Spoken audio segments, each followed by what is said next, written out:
can you tell me what happened? I've had dreams that weren't just dreams. Am I crazy? We don't use that word in here.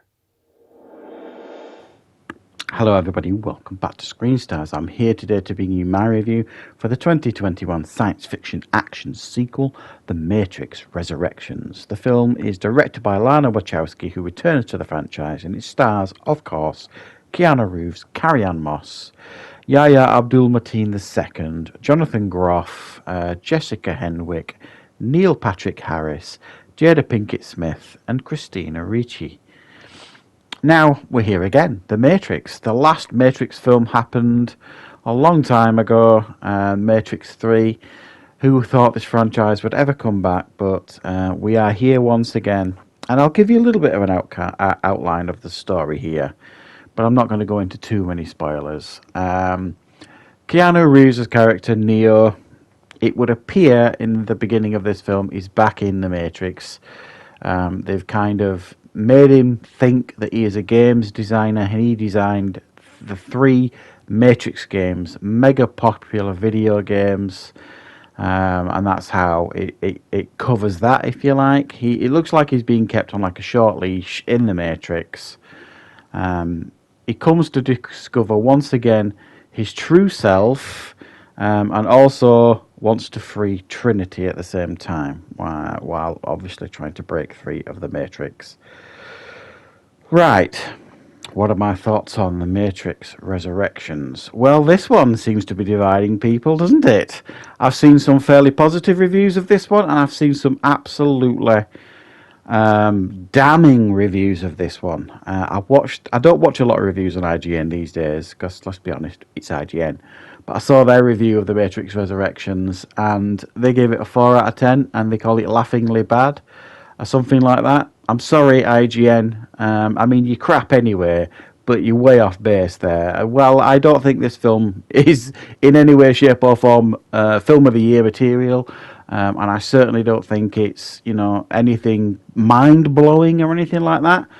But for the most part, I did enjoy this film, but it is not without an awful lot of pitfalls. They do make some glaring errors here in this film, and I'll talk a little bit about some of them.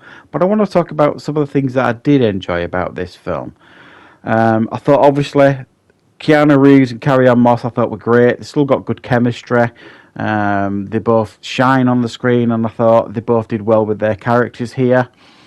I do think, though, that the anti-woke brigade, or the woke brigade, whatever you want to call it, will be particularly triggered by a scene at the end in regards to Trinity saving Neo. I actually thought that was quite an amusing scene. I didn't mind it at all, but I could see how the negativity crowd, certainly on the internet and YouTube, will be all over this film for some of the reasons are correct, but some of them are certainly not. But yeah, I'm sure that will trigger an awful lot of some people. I thought it's been criticised, this film, for sloppy effects and things like that. To be honest, well, I don't think these are mind-blowingly fantastic, and certainly not the groundbreaking effects that we got in the first film, or certainly the first 3 films. They're absolutely fine. I didn't have a problem with the effects really at all, and I thought the fight scenes, for the most part, were nicely choreographed and exciting, if a little bit tame at times. Now, I think the problem here is, with this franchise, is I went to the cinema to see the first Matrix. Loved it. I thought it was revolutionary. I went back 3 or 4 times to watch it with my mates when it came out in '99, and it just blew our minds. It was amazing.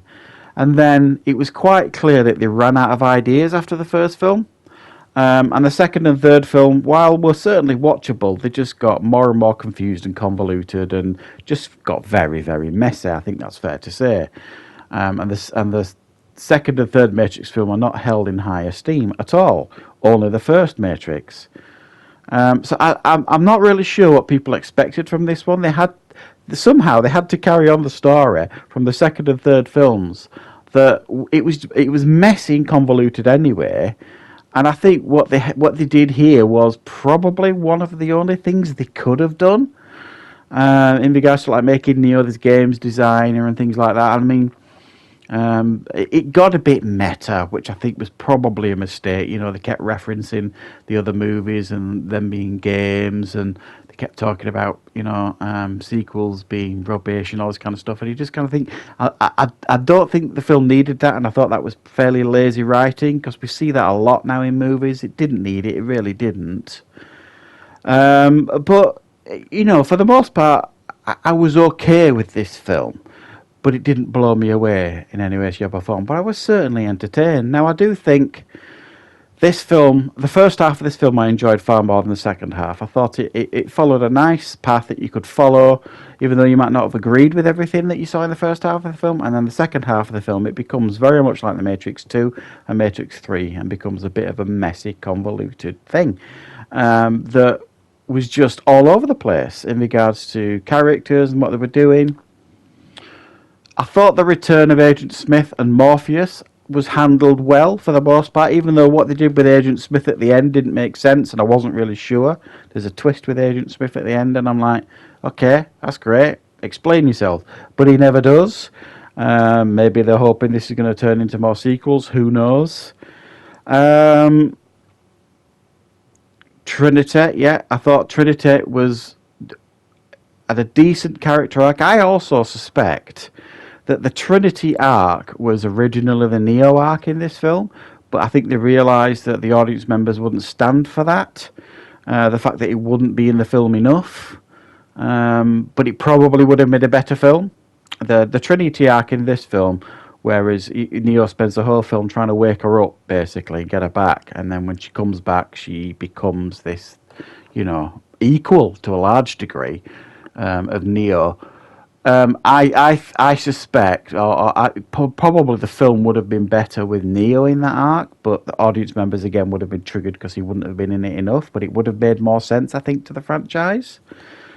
And at times it just didn't feel like a Matrix film, I think it's fair to say. That green tinge is gone that we got in the other films. It was too clean, the film for me. And some of the action was a little bit tame. Didn't feel, like I say, it didn't feel as revolutionary as the first films. I don't know what they could have done to make it stand out. I suppose they tried the best. And yeah, it's a franchise that, for me, ran out of ideas after the first film. And they've been continuing it on ever since with, you know, kind of glossing over the lack of ideas with like flashy action and things like that. And I think, again, this film has been found out for that reason. Do I think it's catastrophically bad? No. Do I think it's watchable? Yes, I do. And I think it's a decent entry into the franchise. Where it sits in regards to the franchise, obviously it's nowhere near as good as the first one. Where it sits in regards to the second and the third one is an argument that, you know, the fan base can certainly have. But I certainly didn't despise this one, and it's certainly not as catastrophically bad as I think some reviewers are making out, but I can understand certainly the disappointment here for the most part with this one. I'm going to give this one a 7 out of 10. It's not as bad as people are making out, but it is certainly, definitely a disappointment in certain aspects of the film. So thanks for watching, everybody. I hope you enjoyed this review. I'll be back with plenty more content on the channel very, very soon.